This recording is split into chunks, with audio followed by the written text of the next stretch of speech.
Assalamualaikum warahmatullahi wabarakatuh. A'udzu billahi minasyaitonir rajim. Bismillahirrahmanirrahim. Alhamdulillah wassalatu wassalamu ala Rasulillah Sayyidina Muhammad ibni Abdillah wa ala alihi wa sahbihi wa mawalah. Amma ba'du. Kepada yang terhormat jamaah pondok kita, semoga kita sekeluarga sehat walafiat, keberkahan rizki dan dimudahkan urusannya oleh Allah Subhanahu wa taala. Selamat di dalam menjalankan agama, mengarungi dunia dan selamat hingga akhirat kelak. Agenda malam Sabtu, malam ke-25 Zulhijjah 1441 Hijriah, 14 Agustus 2020. Yang pertama ngaji malam kelima kitab Safinatun Najah, yang kedua tanya jawab. Bismillah, mari persiapkan diri kita untuk menjemput ilmu. Mudah-mudahan Allah Subhanahu wa taala meridhoi niatan kita semua. Amin ya rabbal alamin. Kepada Kang Yusuf kami persilahkan.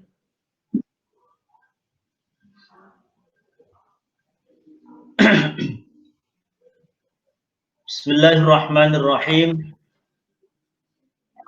Assalamualaikum warahmatullahi wabarakatuh. Alhamdulillahi rabbil alamin. Wassalatu wassalamu ala asyrafil anbiya'i wal mursalin Sayyidina wa maulana Muhammadin wa ala alihi wa sahbihi ajma'in. La hawla wa la quwata illa billahil aliyyil azim. Amma ba'du.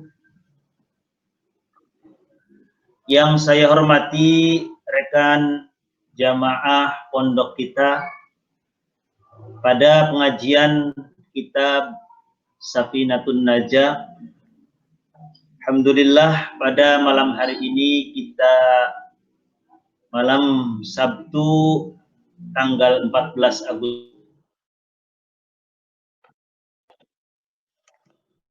kitab Safinatun Najah pada pasal alamatul bulugh. Bismillahirrahmanirrahim. Ila hadratin nabiyil mustafa rasulillah Muhammadin sallallahu alaihi wasallam thumma ila arwahi jami' ikhwanihi minal anbiya'i wal mursalin wa abaihi wa ummahatihi wa azwajihi wa alihi wa dhurriyyatihi wa sahabatihi wa tabi'in wa tabi'it tabi'in wal awliya'i wa syuhada'i was salihin wal musannifin wal ulama'il 'amilin wa nafsu khassatan tamatan ila hadrati Sultanil Awliya Syekh Abdul Qadir Al-Jilani wa ila hadrati jami'il a'immatil arba'ah al-mujtahidin wa nakhussu khassatan tamatan ila hadrati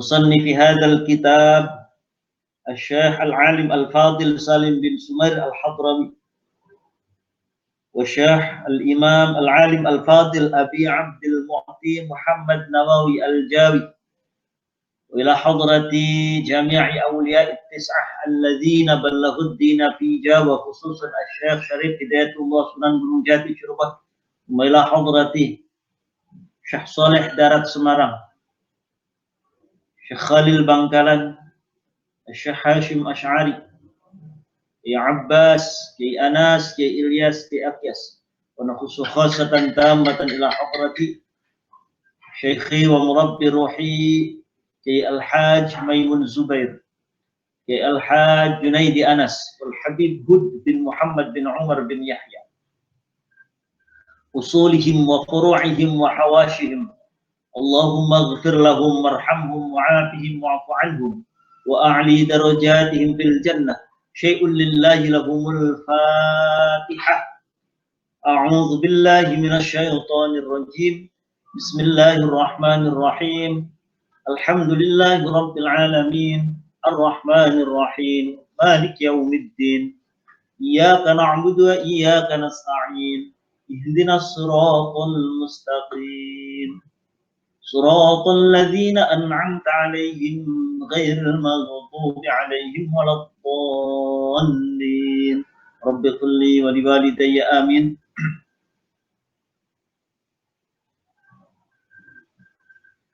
Qala al-musannifu rahimahullahu ta'ala wa nafa'ana bi'ulumihi fid dharaini amin. Bismillahirrahmanirrahim. Faslun alamatul bulughi. Pertemuan yang lalu pada fasal makna la ilaha illallah ay la ma'buda bihaqqin fil wujudi illallah.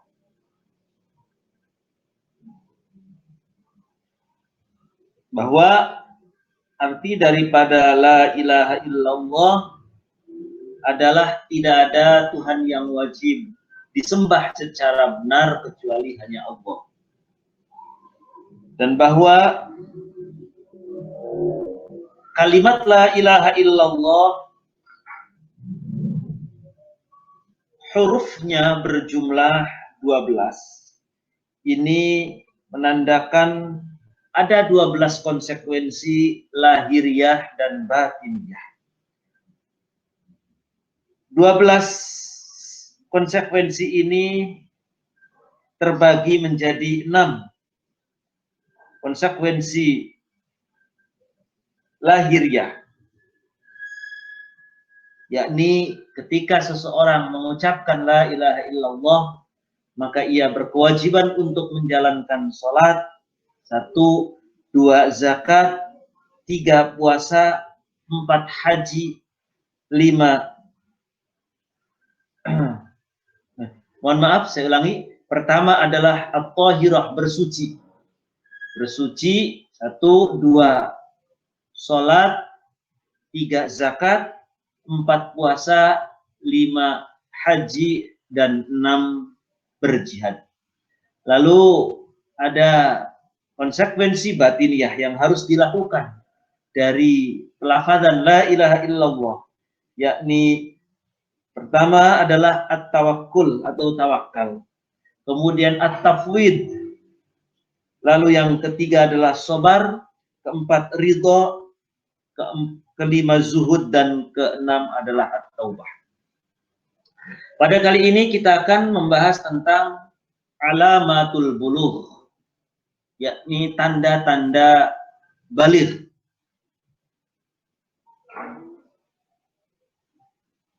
Baligh atau usia seseorang dikatakan sudah dewasa atau sudah usia baligh. Orang kadang memaknai baligh itu dewasa. Dengan seseorang mencapai usia baligh, maka dia dikatakan sebagai orang yang mukallaf. Mukallaf artinya sudah terkena beban kewajiban maupun terkena konsekuensi hukum yang lain ketika ia melanggar aturan-aturan syariat. Ketika ia sudah usia baligh, maka dia sudah wajib melaksanakan sholat, sudah wajib melaksanakan puasa. Kalau sebelum usia baligh, ketika ia tidak mengerjakan sholat, ia tidak berdosa. Ia tidak mengerjakan puasa, ia pun belum berdosa. Namun ketika sudah mencapai usia baligh, maka tatkala ia tidak melakukan kewajiban-kewajiban syariat, maka ia terkena dosa. Begitupun tatkala ia melakukan katakanlah pelanggaran-pelanggaran. Semisal ia melakukan perzinahan, usia baligh melakukan perzinahan, maka ia akan mendapatkan hukuman rajam. Ketika ia mencuri, maka ia sudah terkena haddus sariqah dan lain sebagainya. Dan pada kali ini kita akan berbicara tentang kapan seseorang sudah dikatakan baligh. Di usia berapakah anak sudah dikatakan ia baligh? Bismillahirrahmanirrahim. Faslun utawi iki iku fasal. Faslun utawi iki iku fasal. Alamatul bulughi utawi tanda-tandane baligh. Utawi alamate baligh. Tanda-tandane baligh. Iku salatun ana telu. Ciri-ciri seseorang sudah dikatakan baligh atau alamat atau tanda seseorang dikatakan baligh ada 3. Tamamu khamsa asyarata, suwiji sempurna usia 15. Tamamu khamsa asyarata, suwiji sempurna usia 15. Apane sanatan tahune.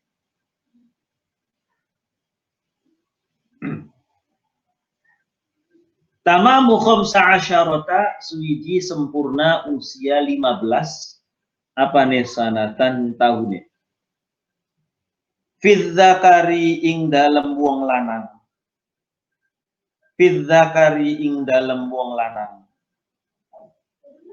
Wal unthalan wong wadon. Fidzakari ing dalem wong lanang. Wal unthalan wong wadon. Tanda baligh yang pertama adalah genap berusia 15 tahun. Genap berusia 15 tahun. Tentu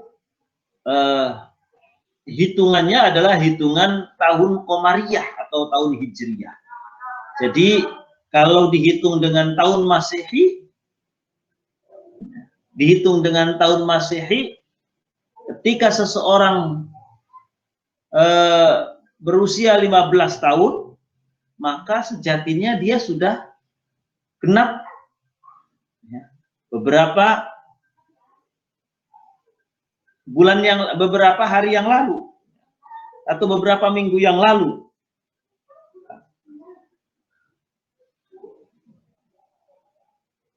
Usia baligh yang ditandai dengan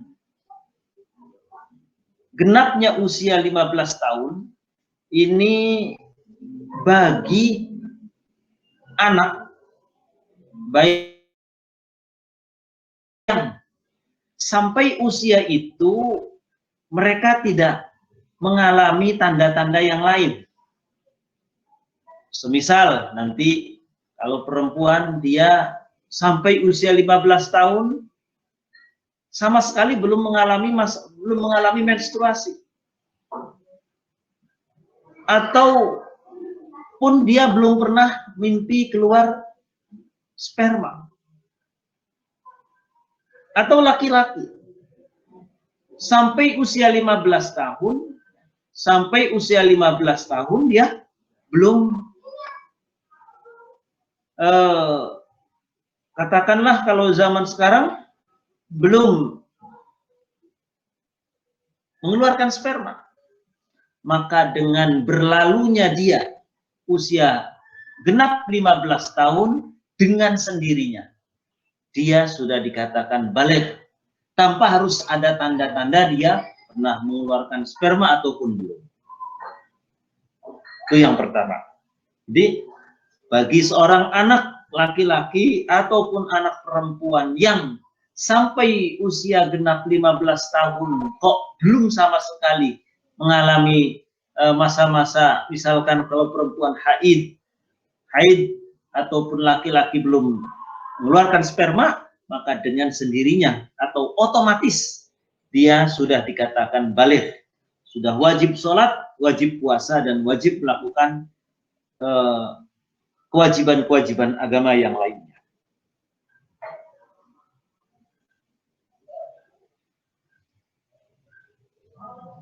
Yang kedua, wal ihtilamu lan ngimpi metu mani. Jadi memang artinya ihtilam itu bermimpi dalam mimpinya itu dia ejakulasi. Dalam mimpinya dia mengeluarkan sperma. Baik kenyataannya memang keluar spermanya ataupun tidak.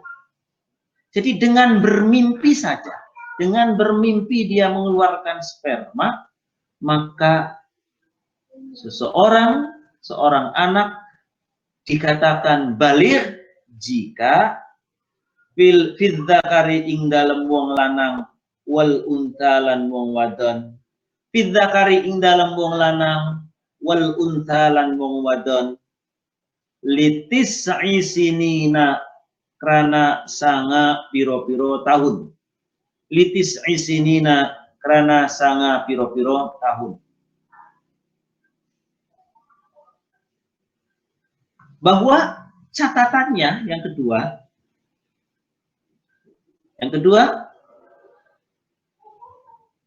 seorang anak laki-laki ataupun perempuan yang dia bermimpi mengeluarkan sperma, di mana usianya sudah mencapai 9 tahun. Sekali lagi, di mana usianya sudah mencapai 9 tahun. Artinya berarti, kalau usianya belum mencapai 9 tahun, katakanlah 7 tahun. 7 tahun dia mengeluarkan sperma, bermimpi, maka dia belum dikatakan baligh. Atau usia sudah 8 tahun, tapi belum pernah bermimpi keluar sperma, dia belum baligh. Jadi catatan yang kedua, itu usia 9 tahun, usianya sudah 9 tahun dan sperma. Di syarahnya dijelaskan al-ihtilam imna. Ya, imna bermimpi keluar mani. Wa illam yakhruj al-maniyu minadz dzakari kana minadz dzakari. Wa illam yakhruj al-maniyu minadz dzakari. Meskipun kenyataannya enggak keluar spermanya. Jadi malam ada seorang anak, dia cerita, malam kok saya kayak bermimpi mengeluarkan sperma. Ya, mungkin karena mimpi basah kalau bahasa sekarang, mimpi basah. Tapi kenyataannya enggak keluar, enggak apa, pasti lihat tidak keluar. Tetap kalau dia usianya sudah 9 tahun, maka sudah dikatakan baligh. Wa illam yakhruj al-maniyyu minadz dzakar. Meskipun kenyataannya memang tidak keluar spermanya. Ka'an ahassa, contohnya misalkan ada seorang laki-laki ka'an ahassa bi khurujihi fa amsakahu. Jadi malam atau tidur. Anak ini sudah terasa kayak mau keluar, ditahan-tahan, akhirnya nggak jadi keluar. Tapi dalam mimpinya dia mengeluarkan sperma, kemudian dalam kenyataannya mau keluar, ditahan-tahan nggak jadi keluar. Itu pun sudah dikatakan baligh.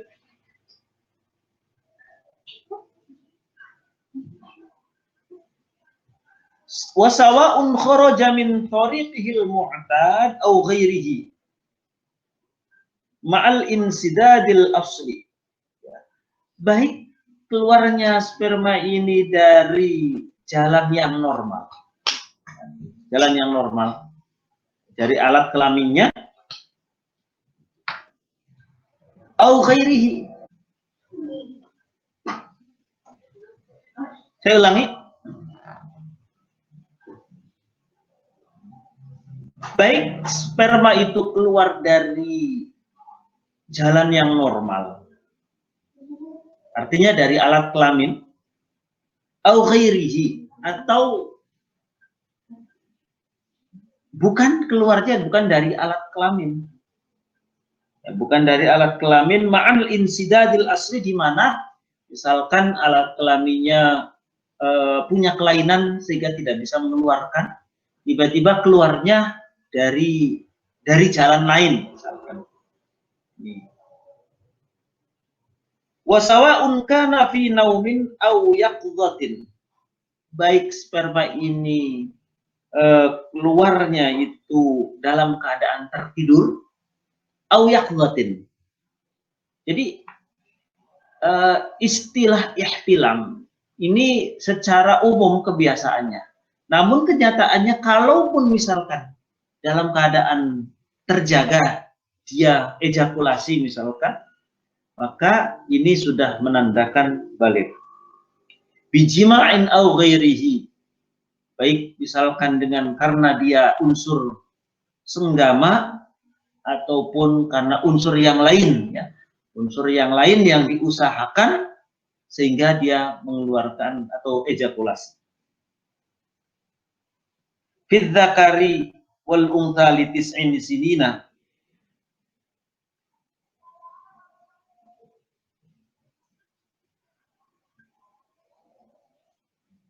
itu yang kedua. Yang ketiga,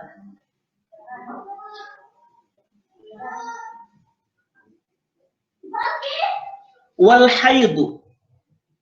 Ketiga, wal haidu, dan tanda balik seseorang adalah wal haidu dan haid. Wal haidu dan haid fil unthain dalam wong wadon. Fil unthain dalam wong wadon. Litis isinina krana sanga piro-piro tahun. Wal haidu lan haid fil unthain dalam wong wadon. Litis isinina krana sanga piro-piro tahun.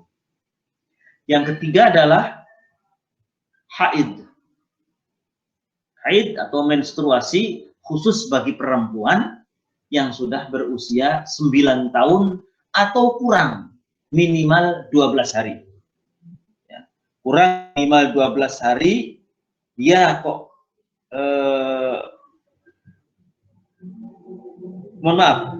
kurang dari 16 hari. Karena naqsuha aqalla min 16 yauman. 16 hari. Jadi batasannya adalah 9 tahun. 9 tahun, ada seorang perempuan usia 9 tahun, genap 9 tahun, kemudian menstruasi, maka balik. Atau 9 tahunnya kurang. Kurangnya berapa hari? Minimal kurang 16 hari.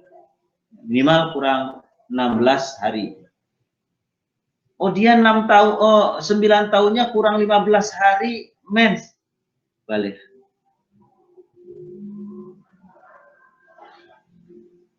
9 tahunnya kurang 17 hari, belum balik.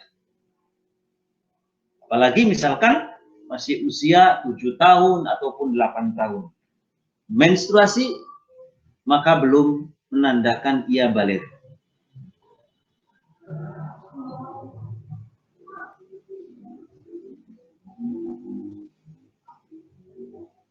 Walau bilahdatin, jadi keluarnya darah haid itu tidak harus misalkan sebagaimana kayak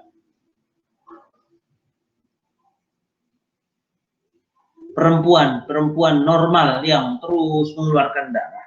Di sini walau bilahdatin, meskipun keluar darah haidnya itu sedikit, ya, 1 kali keluar.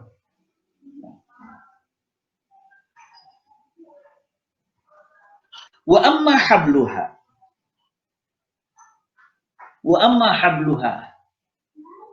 falaysa bulughan bal alamatun ala bulughiha bil imna'i qablahu. Nah, sementara kalau kehamilan misalkan 9 tahun ada seorang, ya, 9 tahun kemudian hamil. Kehamilan itu bukan sebagai penanda balik, namun namun sebagai penanda bahwa dia pernah mengeluarkan sperma. Jadi kalau kehamilan itu bukan sebagai penanda baligh, yang menjadikan penanda balighnya adalah bahwa dia terjadinya hamil, kan terjadinya pertemuan antara sperma laki-laki dengan sperma perempuan. Berarti kehamilan dia sebelumnya berarti pernah mengeluarkan sperma.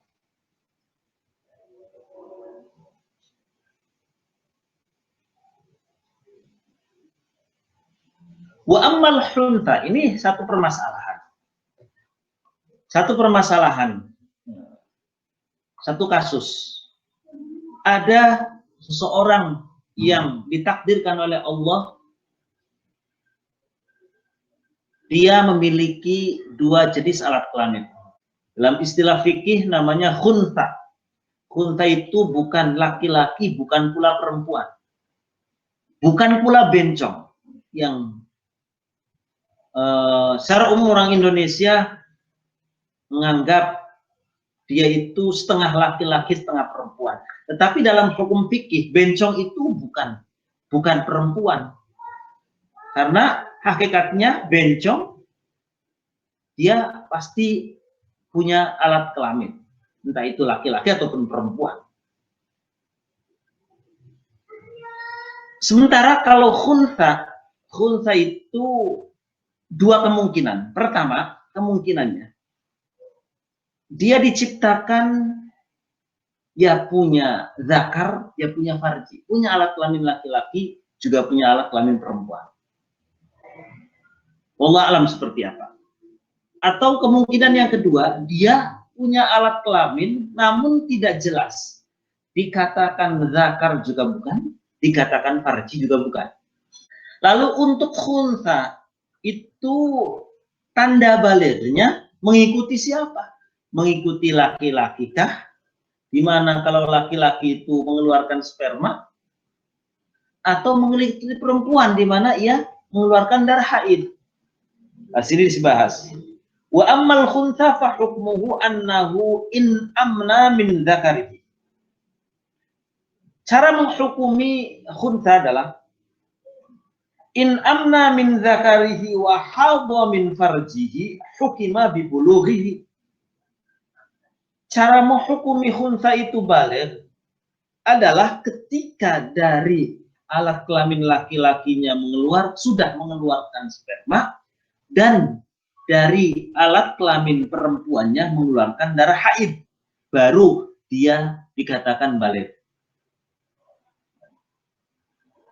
Fa in wujida ahaduhuma aw kilahuma min ahadi farjaihi fala yuhkamu bi bulughi.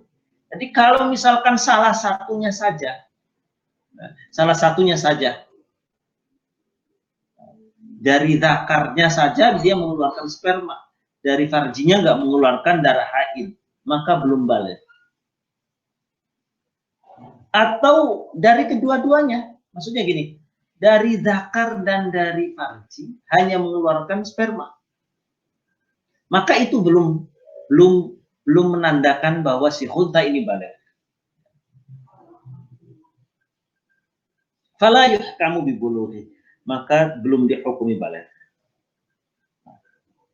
Lalu kemudian kapan dia baligh? Kalau ternyata si khuntha ini ditemukan katakanlah dia baru mengeluarkan sperma dari zakarnya saja sampai usia 15 tahun. Lah baru di usia 15 tahun lah, dengan berlalunya usia itu maka dia dikatakan baligh. Tapi sebelum itu kalau memang baru salah satunya saja, maka belum dikatakan baligh.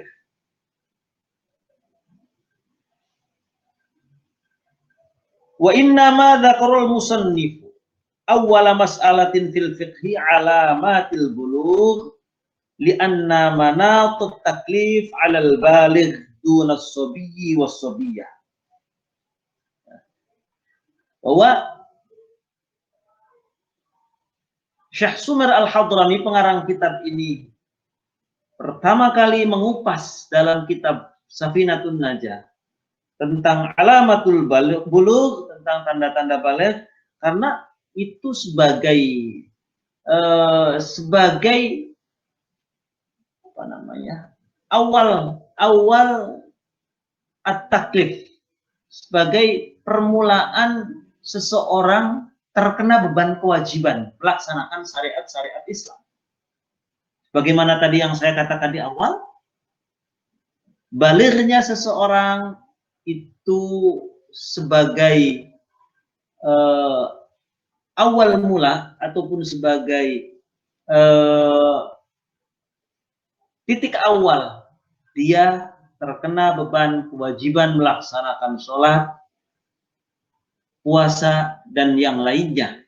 Setelah sebelumnya, misalkan dia sholat ataupun dia meninggalkan sholat tidak dosa, tapi dengan baligh, manakala ia tidak sholat, maka ia sudah terkena dosa.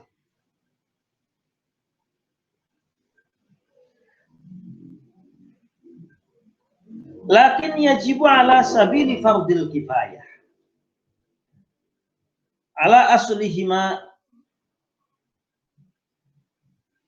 az-dzukura wal inatha ay ya'muruhuma bis salati wa ma tatawaqqafu alaihi. Akan tetapi fardu kifayah bagi para orang tuanya untuk menyuruh anak-anak yang masih kecil, anak-anak yang belum baligh, wajib sebagai orang tua untuk sholat. Ya. Jadi wajib menyuruh, wujubul kifayah, wajib untuk menyuruh. Artinya kalau tidak ayahnya, ya ibunya. Kalau tidak ayahnya, ya ibunya untuk menyuruh. Semenjak kecil, semenjak ia belum baligh, anak-anaknya yang masih kecil-kecil itu disuruh untuk melaksanakan sholat. Wa ma tatawaqqafu alaika wudu'in wa nahbihi. Dan ibadah-ibadah yang menjadi persyaratan sholat sebagaimana wudu. Ba'da istiqmalihima sab'a sinin. Setelah anak-anak kita menginjak usia 7 tahun. Setelah anak-anak kita menginjak usia 7 tahun, kita sebagai orang tuanya berkewajiban untuk menyuruh anak-anak kita melaksanakan sholat, lalu hal-hal yang berkaitan dengan itu sebagaimana wudu, bersuci, dan lain sebagainya. Idza mayyaza, tatkala anak-anak kita itu sudah tamyiz, ya. Sudah tamyiz. Tamyiz itu wahaddut tamyiz wa ayyasira bihaitsu ya'kulani wahdahuma wa yashrabani wahdahuma wa yastanjiyani wahdahuma. Jadi ada istilah baligh, ada istilah tamyiz. Tamyiz itu usia seorang anak sudah bisa mengerjakan aktivitas makan sendiri, minum sendiri, lalu istinja, cebok sendiri. Ketika anak sudah bisa makan sendiri, sudah bisa minum sendiri, tidak harus disuapin, pun juga istinja ataupun cebok sendiri, maka dia dikatakan sebagai anak yang sudah tamyiz. Biasanya dulu oleh guru saya, tamyiz itu dikatakan sebagai pintar, ya, tamyiz. Nah, anak usia 7 tahun dan sudah tamyiz, maka sudah harus disuruh untuk sholat, disuruh untuk berwudu sebagai latihan.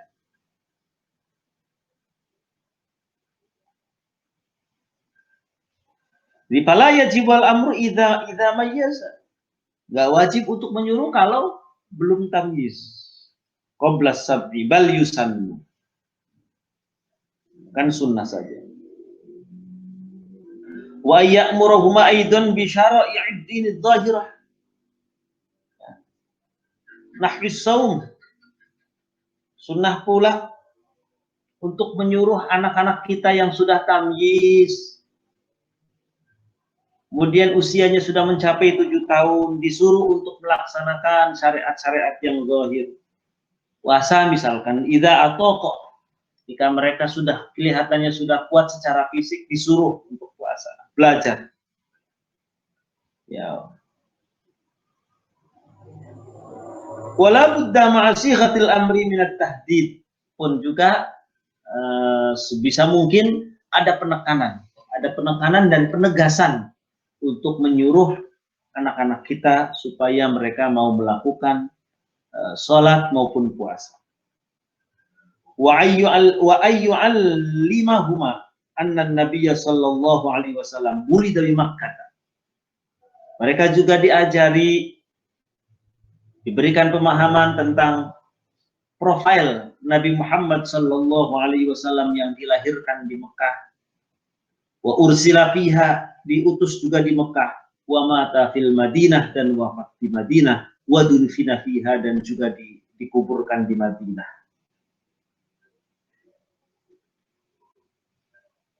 Hal itulah sebagai sarana latihan ataupun pembiasaan semenjak dini, supaya nanti pada saat gilirannya ataupun pada saat dia sudah baligh, dia sudah terbiasa melakukan kewajiban-kewajiban syariat dan meninggalkan hal-hal yang dilarang oleh syariat. Dan bahwa sebagai kesimpulan akhir pada pertemuan kali ini,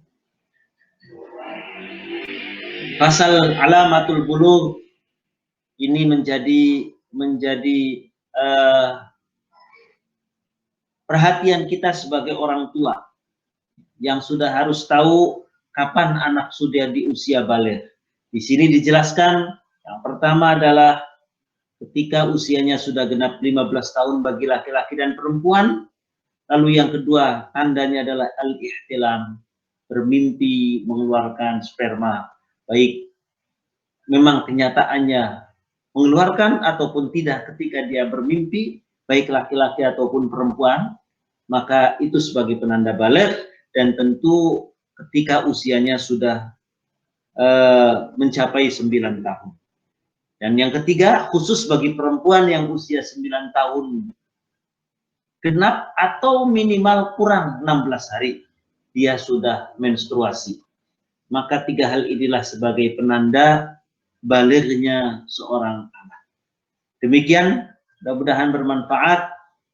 Sebelum saya akhiri,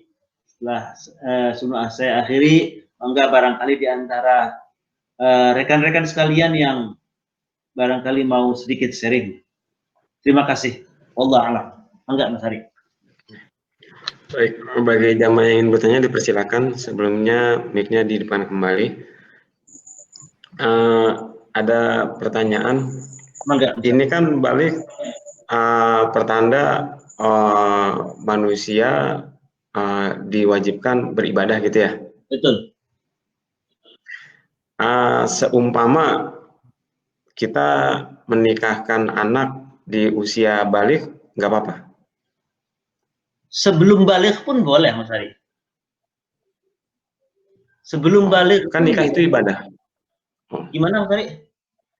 Nikah itu ibadah, berarti kan kalau di bawah umur itu kan belum wajib ibadah ya. Kalau saya kan melihatnya nikah itu adalah ibadah.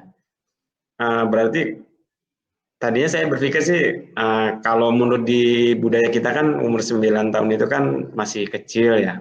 Betul. Tapi karena dia sudah diberikan kewajiban beribadah, saya akhirnya nanya apakah menikahkan anak di usia 9 tahun pun di usia balik pun tidak apa-apa gitu.